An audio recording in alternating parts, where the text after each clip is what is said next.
Welcome back to Quantum Conversations. My name is Sarah, and I'm so excited to bring you another episode with my co-host, Carrie Bennett.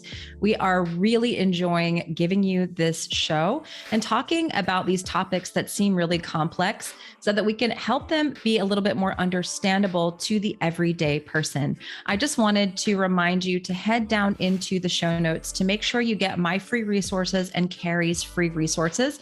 We've both spent a lot of time compiling our favorite list of products, as well as how you can actually implement a lot of these things into your daily life for free using our guides.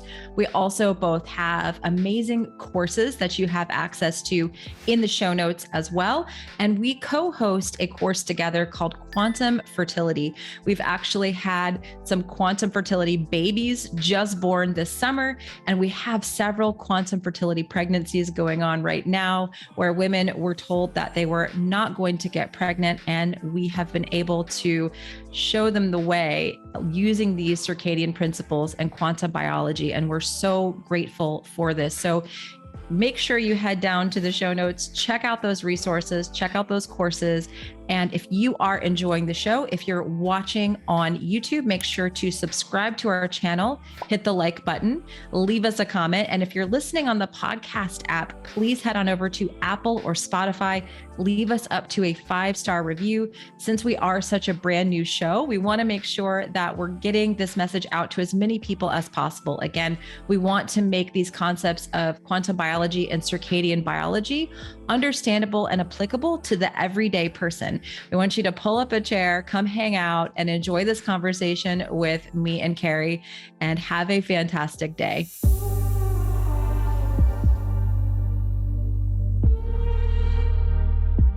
Hello, welcome back to another episode of Quantum Conversations. Today, Carrie and I are going to talk about histamine. I know this is such a kind of a random one, I think, for people to hear us say, because I don't think people recognize is it quantum? Is it not quantum? Like, right. But it's common is what I'm going to say. So common. Yeah. So common. And it's one that I think I have seen more and more over the course of the past really 5-7 years. And and even more so in the past couple of years. And I was going to say that since 2020, it's been exploding. It's our proximity to non-native EMFs and blue light. Well, I'd love to give what my theoretical basis is at some point. And guess what, people? Don't ask me for a research article because no one's researching this type of stuff. No, they're not. I'll give you my mechanism behind what I'm seeing. Yeah. I mean, Carrie and I both work with and talk to so many people. I think that's the value in this podcast and kind of our point of view is that literally I talk to hundreds of people daily. I'm on my phone way too much.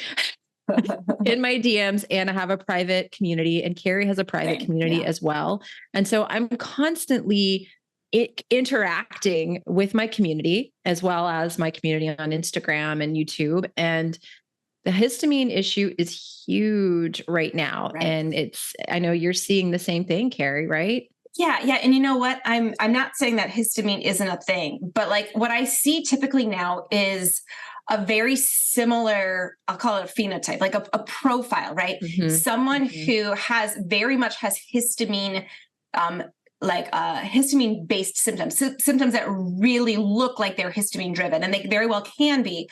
But these are also individuals who have potentially had a diagnosis of POTS and Lyme disease and multiple chemical sensitivity and fibromyalgia. And there's a constellation of symptoms that all kind of people get these different diagnoses.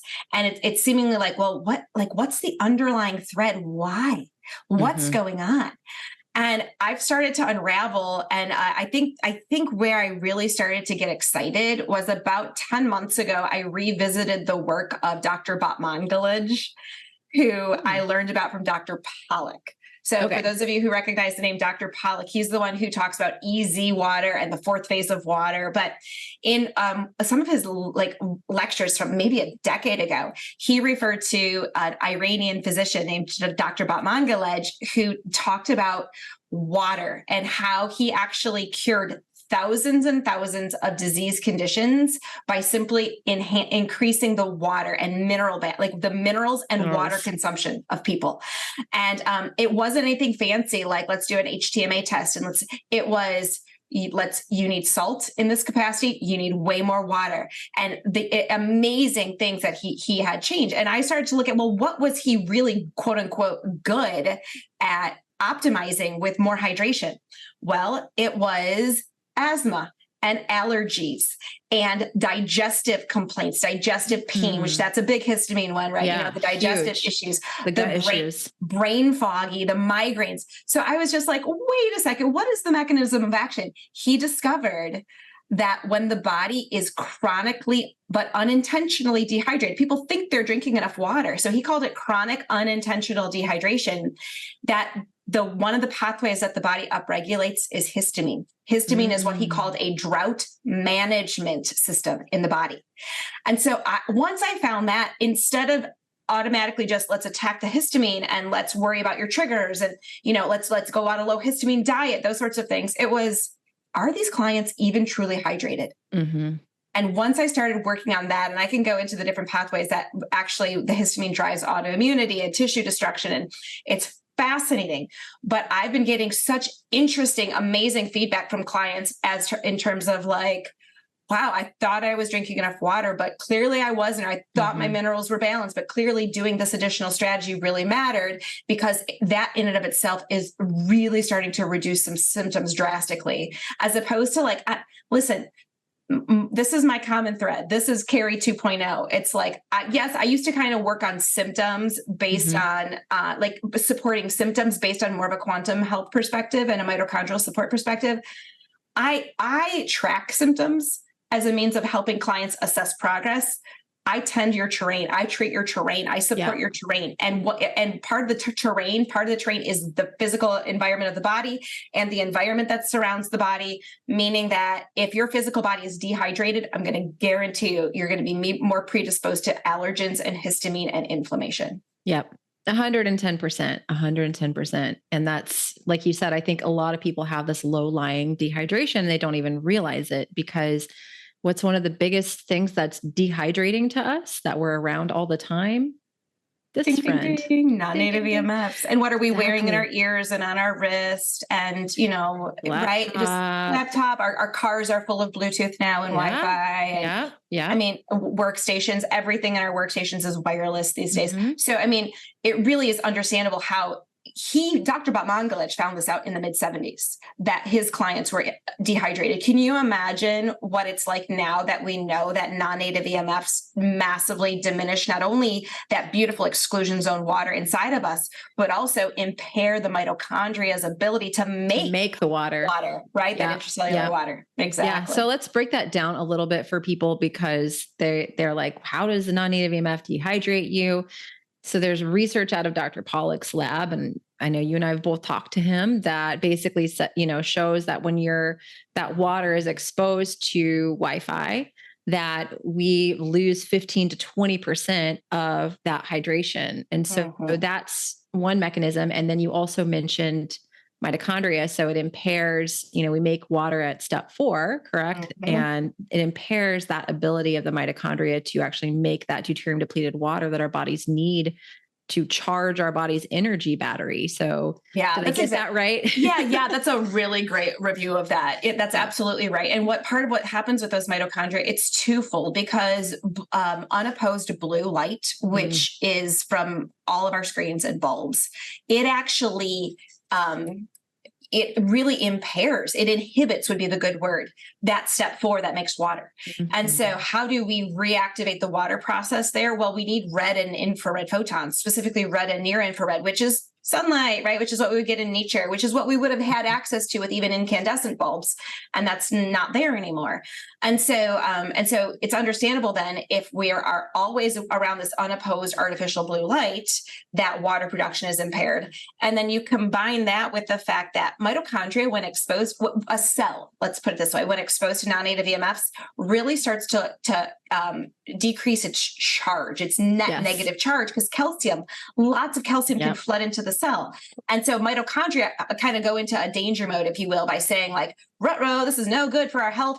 And so the mitochondria start to try to sequester the calcium, but in the process of doing that, they impair their operations. And so then they become less efficient at making it. And now you say you got the step 4 jammed up, it's mitochondria are way less efficient. It combines for a very dehydrated intracellular environment. And what I thought was fascinating, Sarah, because you know this research that I referenced from Dr. Martin Picard, he studies the connection between psychological stress and mitochondrial health. And he showed that psychological stress alone can decrease mitochondrial efficiency by 10, 15, 20%. And so interestingly, in the quote unquote lab that Dr. Batmanghelich was studying was an Iranian prison. These prisoners were under intense amounts of psychological stress. Meaning, that part of the mechanism of the dehydration and the increase in the histamine was from mitochondrial decrease of water production alone right there. And so I think what we're in what's a very big stress lab. We're experiencing tons of stress psychologically, but also from things that we wouldn't even expect to stress our mitochondria out, such as blue light and non-native EMFs. Exactly. Yeah. And like I was just saying, I saw a huge increase in this in 2020. And for myself, I had maybe had histamine issues as a child, kind of grew out of them, was not really dealing with anything like that. And then all of a sudden in 2020, I mean, you can go on my YouTube channel. I still have a lot of videos up that I haven't taken down. I'm going to eventually. Only so many hours in a day. Right? I just don't have the time to take down like 200 plus videos that I'm like, this is no longer relevant. And I don't want people taking this advice anymore. But I went through a phase in 2020 where everything was about histamine. I'm talking about histamine this and histamine that, and add copper and up your vitamin C. And here's all these other things you can do, because that's what I was having to do because my histamine was just out of freaking control in 2020. Sure. But what was I doing in 2020? I quit going out to teach yoga in the community, in the studio, which I was doing daily. I would be teaching 4 or 5 hours a day, and that I wasn't hooked up, connected to a cell phone. I wasn't connected. I had the AirPods in my ears. That's actually how I met Kelly Bento. Was she like, dude, like she DM'd me and it pissed me off so bad. I was like, who the hell does this woman think she is? And now you're like, oh, she really truly cares. I love Kelly. Kelly is like a dear friend, and I can't say enough nice things about her, but I was really mad when she messaged me back in 2020 because I was taking all these walks and doing like walk and talk on my stories with AirPods. And she's like, that is not helping your health right now. And I didn't want to hear it at the time. I didn't listen to it until I was trying to get pregnant and nothing was working. And I was like, fine, I'll get rid of these stupid things, but when did I start having histamine issues?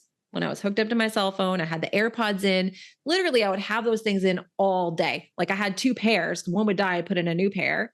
I'm stuck at home with my family. And I'm like, I have to zone out from just being stuck at home with family and no breaks all the time. Right. And I can't breathe. I couldn't even eat avocado, which I love. I just could not even have an avocado without getting severe heart palpitations, runny nose. It was bad.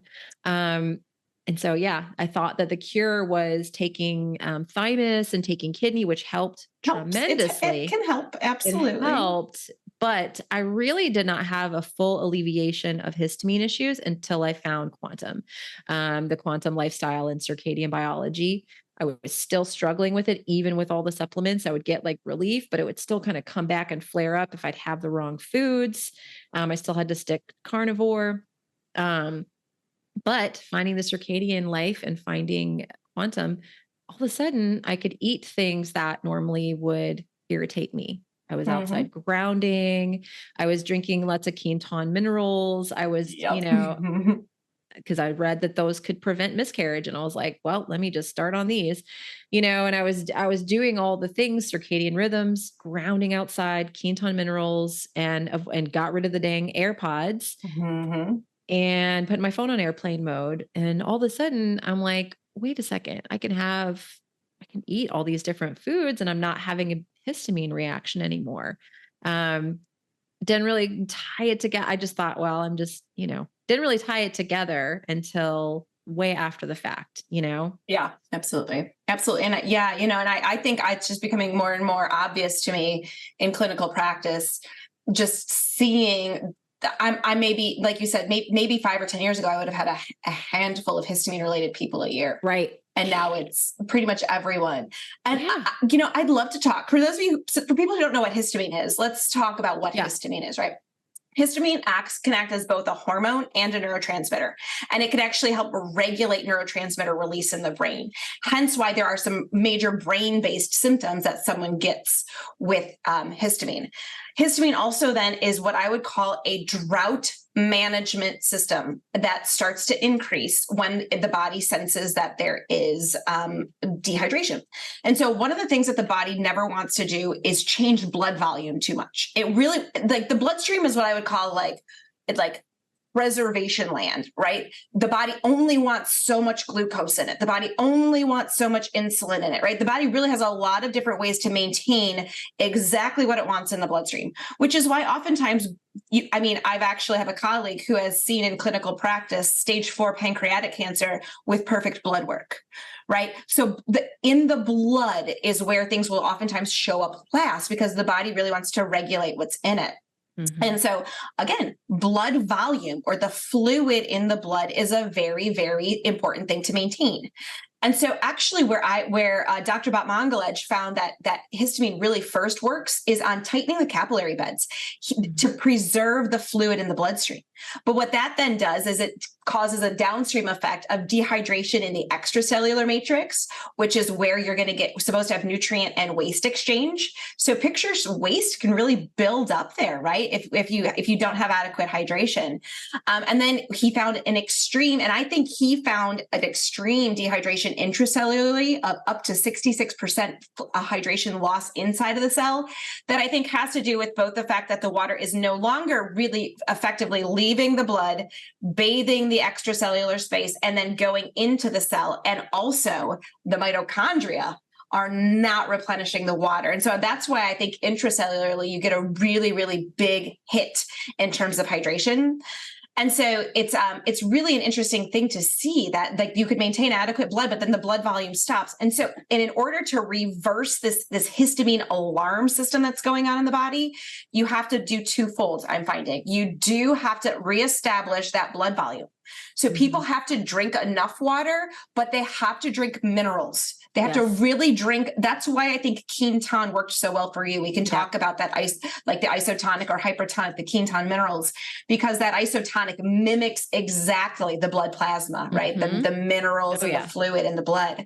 And so you have to reestablish a healthy amount there. And then you also have to get the mitochondria making the water again. And once those happen, that histamine alarm can really slow down. Yep. So all of a sudden someone might still have symptoms, but the symptoms are going to get more and more pinpointed, as opposed to, well, I have digestive pain and pain all over my body and migraines and brain fog and the basic, the really big constellation of seemingly disconnected systems all have histamine as a common thread. And so then all of a sudden someone comes and they're like, well, I still have some right knee pain. And you're like, okay, well, let's then pinpoint what we can do to support that. And that it's just such a nicer way to support someone's body, is to shut down a dehydration system and reestablish hydration so that so many symptoms can go away. Absolutely. Yeah. And I feel like people want to get a supplement protocol. They want to kind of complicate this, and I need to eat these foods. And like I said, that did help me to a certain extent, but it just kept coming back. And so it wasn't until I kind of went, like you said, we're doing terrain here. We're looking at the overall robustness of the body. And if you do have a dehydration element going on, you're not going to be robust, and you are going to be more reactive, and you are going to continue to have symptoms if the overall system doesn't have the charge. It's all about your body holding this charge so that you can have health, right? Exactly. That's exactly it, right? And so it is twofold. It's reestablishing the charge and the hydration and the minerals. One more thing about histamine, because I kind of have right here in front of me, I just pulled up like the list of symptoms that I've seen associated with this. And just to give people an idea of, you might have all of these, and you might be trying to attack it as like a symptom by symptom support. And I want you to really, because it sounds too good to be true. Oh, I can just hydrate my body, but listen to this, right? So there's histamine receptors found in lots of different parts of the body, and in the skin, I oftentimes see itchiness, rashes, eczema. In the gut, abdominal pain, heartburn, issues with stomach acid or stomach acid imbalance, H. pylori issues, ulcers, bloating, like the food that just sits there and doesn't empty out of the stomach, diarrhea, constipation, gas. So oftentimes SIBO-y type symptoms, nausea, food sensitivities, and food hyperreactive symptoms of all sorts. In the sinuses, asthma, or just that chronic postnasal drip. Lungs are a chronic cough, thick mucus, muscles, post-exertional fatigue and malaise, chronic fatigue, fibromyalgia, weakness, joints, because there's histamine receptors all over the body, people, pain, arthritis, inflammation, stiffness. In the heart, high or low blood pressure, lots of things with POTS, right, are histamine related. Arrhythmias, dizziness. In the nervous system and the nerves, chronic pain, neuropathy, prostate enlargement, PMS and PMDD symptoms. So really painful, heavy periods, a symptom burden increase at ovulation, infertility, miscarriage, and even something like interstitial cystitis, which is a bladder. That's what I had. Yep. That was one of the related. things I had, and I knew it was histamine related. That was IC is no joke. No joke. That was the worst part of the histamine intolerance, was the IC. And so many people struggle with that now, because I joined all these Facebook groups and went deep into the, research on this, and nothing would fix it, like, until I worked on these principles, it's huge. And these are the things that people are coming to me with, these symptoms. And, again, I don't want to knock anyone who's a functional medicine practitioner, but I feel like the way that it's being approached is backwards, because we're just, let's take a supplement for this symptom and let's take a supplement for that symptom. And then all of a sudden you're on like 30 different supplements and you might feel a little bit better.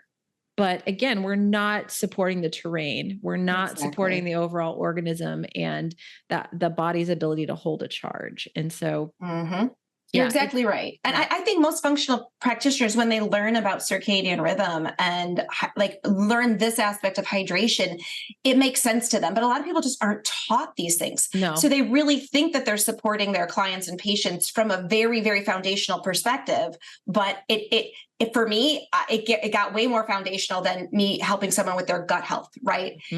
As opposed to like the 5R gut protocol that I was doing for people that would eliminating gluten and dairy, people can notice differences, right? Going carnivore, people can notice differences, but that wasn't the end of the foundation. I had to dig deeper and deeper. And so the foundation for me is by far light, followed by this hydration, the strategy, and then all the other mitochondrial supports that we talk about to help those mitochondria make water for us. Yep. Absolutely. Absolutely. Do you want to know another one really quickly? And I bet you hear this all the time.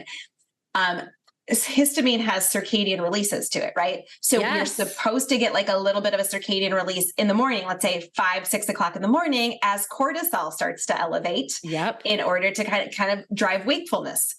We get another histamine release at around 1 o'clock in the afternoon, and we get another one around 7 p.m., which is why I truly think like histamine-based symptoms, like, the brain-based, the fog. That's why sometimes in the evening, people just feel like garbage, because But what I'm finding is that I think people who have histamine issues get an early release of histamine in the middle of the night. It's my clients who always say 3 a.m. Insomnia. Right? Yep. Exactly. 3 a.m. I'm up and I'm awake and I got the monkey mind and I can't go back to sleep. I'm finding that to be a histamine thing too. Yep, I am too. Absolutely. And there's a lot of people that say it's the liver, it's this, that, and the other. Yeah, I'm sure there's a liver component to it. Absolutely. Sure. Absolutely. Yeah. But again, what would happen if we supported these other things? And that's, I think, what you and I want to put out there with the podcast and all the work that we do is how can we make things simple, more accessible, and less expensive for people so they can implement them and feel better. That's exactly.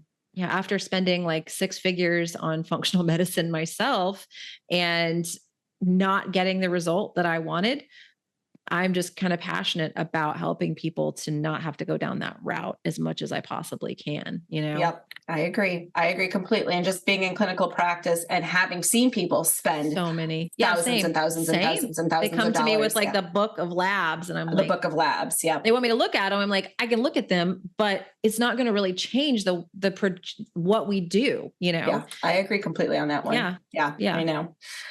So what do we do like in terms of hydration, Yes. right? How do we support our body? And again, it's twofold. So let's break this conversation up into drinking and hydrating from what we consume versus hydrating from within with those mitochondria. Yep. I have found that Quinton isotonic, and I actually have taught my clients how to make isotonic water at home because that Quinton gets to be expensive. But Quinton is beautiful. If you want to just get started with something, get started with Quinton isotonic. And I have clients slowly start to build up how much of that they consume first thing in the morning. So starting with 10 milliliters, because that's one ampule. I have them by those liter bottles. So start with 10 milliliters, and I'm having clients build up to 20, 30, 40. I built myself up to, I actually started to need about 100 to 150 milliliters myself.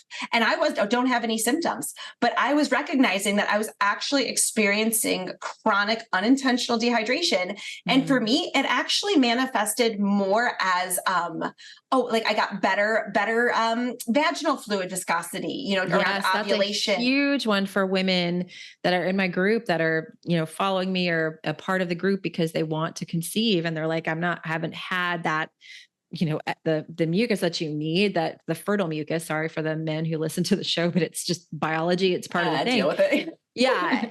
You have to have that, in order to have optimal fertility. And that is hydration, hydration. You can dial in, like do a Dutch test and do this hormone, go for it, spend your money.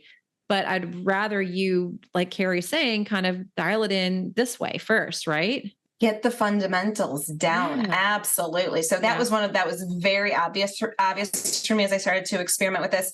Another one was cellulite. Like anyone, I had some cellulite, and it's amazing. I mean, it's pretty darn I didn't understand that histamine dehydration connection there either. And so, that connective tissue just feels so much more hydrated. And I don't know, it's been just a surprise improvement for me. Nothing that I was expecting to see any change in with this. So those are the two that really stand out to me. I feel pretty darn good otherwise, right? I don't have a heavy symptom burden by any means, but other clients have noticed a change in, a lot of the POTS-based symptoms, which, digestive ones, and also the dizziness, the vertigo, the nausea, the low blood pressure, the arrhythmias, all of those things. It's fascinating, Sarah. It's been fascinating. And so do you think people need to do this route? Because I used to do HTMAs, and I don't think that they're the worst thing in the world, but before you do those, wouldn't you rather someone kind of do this route of just doing the minerals first and the water, 1000%. Right? So, so what isotonic is it's basically diluted seawater. And we know that seawater contains 80 blood plus plasma minerals, right? Yeah, exactly. And those minerals are ionized. Those minerals are charged. Those minerals are in a very well absorbed format for our body to pull in and utilize. That charge, almost think of like the charge as a magnet that kind of draws the minerals where they need to go. And so, I find this that is foundational to people, even if they might have copper toxicity, a hidden copper toxicity, right? They might, right? You might at some point. But that being said, why not start here? Because if your sodium potassium is off, all the other minerals are going to suffer. And when I have people that are having a reaction to magnesium, which I do think that's one thing that is really helpful for most people to supplement. I agree. I'm not a big supplement person, but that is one that I'm like, you probably when you take some magnesium. I've had people that take magnesium and feel wired and crazy and they can't sleep. And I'm like, you got a sodium potassium imbalance, get on the minerals, let's fix this hydration issue first. And then you could try the magnesium. But if you're having that kind of reaction, then I always start there first. It's a lot more simple. It's a fundamental ratio to look at. That's for sure. And I, just in my journey as a practitioner, I used to go let's individually supplement each. And it's just, if you can find a beautiful blend in terms of how we would have received it in nature, which we would have pulled in transdermally if we were in the ocean, right? We would be receiving a lot. I have just found that to be such a supportive way to hydrate the body and balance the minerals naturally based on their just normal ratios that you're going to find in that isotonic seawater. And for those of you who don't know about Quinton minerals, Rene Quinton was a physician. He literally was able to draw all of the blood plasma out of animals, a dog in particular, and inject in the Quinton, this isotonic mineral solution. And this dog was healthy, perfectly healthy. And so it's really just giving the body and the blood in particular, all of the nourishment that it needs. There was another doctor who was maintaining, I believe, I forget what type of cell culture it was. I'm just drawing a blank on it. But it was a cell culture that he had for something like 27 years. And all he did was replace the nourishing solution, that isotonic solution that those cells were in. And the cells were living indefinitely. They had such longevity because they had all the nourishment they needed. And as long as they were getting a fresh change of the water and the minerals as they were making their waste products, that was all that they needed to maintain health and longevity. And so if we think about us kind of in that basic sense, I'm trying to hydrate my bloodstream by giving it exactly what it needs in the form of Quinton isotonic. And then I'm going to maintain hydration throughout the body or throughout the day as well, because I'm in a dehydrating non-native EMF environment as much as I try to mitigate it. And so we have to consume adequate amounts of water.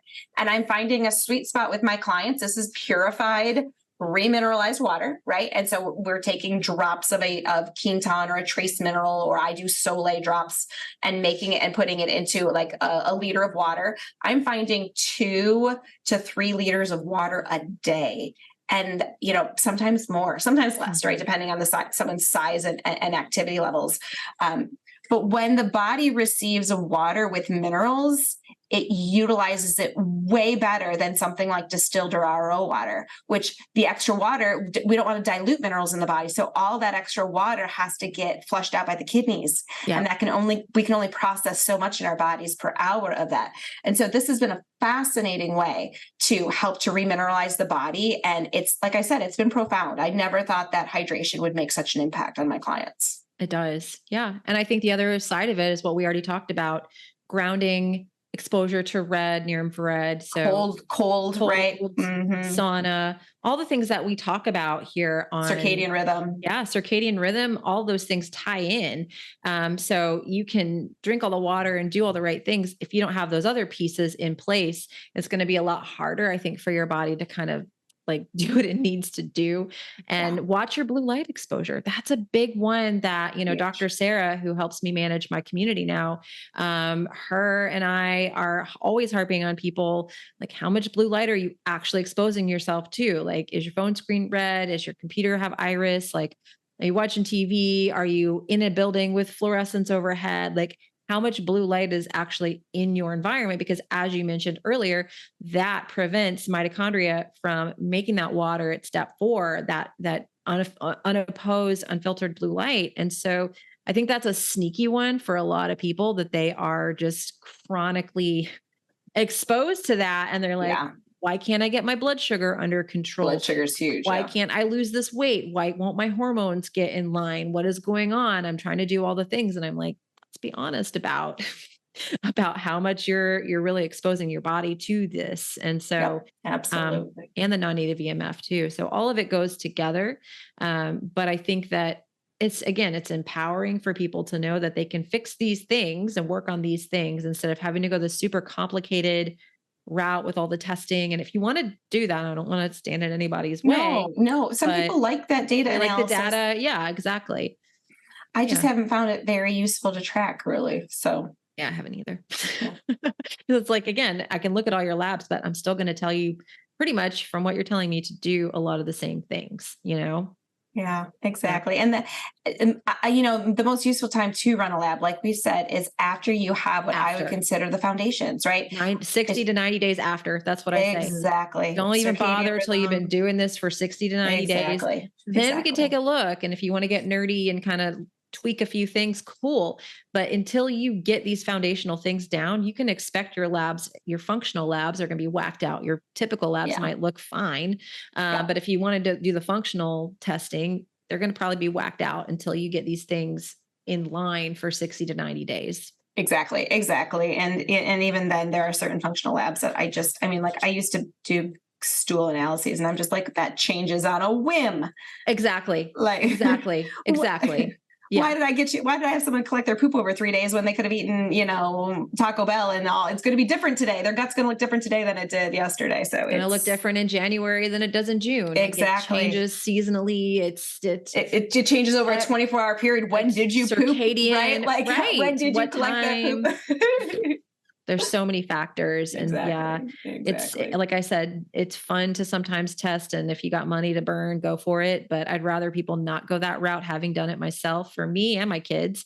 Like it's just, it hasn't really been something that's been that helpful. So agreed. Yeah. Agreed. Awesome. Any recap? Or are we good? I think we're good. Go outside, get some sunlight, get some Quinton isotonic. Drink your water. Yep. And you know what? Okay, we're going to get comments on this. So let me just people are going to ask this question. Carrie said you could make this stuff at home. How do you do that? Yes, right? We are going to get that comment. You Google how to make Sole, S-O-L-E, Sole water. And that is basically dissolving a ton of salt in water, trying to dissolve a max amount of salt in a container of water, purified water. Take that Sole, like 1 part Sole, say 1 tablespoon of Sole, and dilute it with 19 parts or 19 tablespoons of purified water. That gets you pretty close to an isotonic solution that the body really absorbs well. And it's not necessarily as perfect all the time as the Quinton are. It's a beautiful brand. I will, if you have the means and you want to, by all means, go ahead. But then what you have when you dilute 1 part Sole to 19 parts water in a glass, that is isotonic water.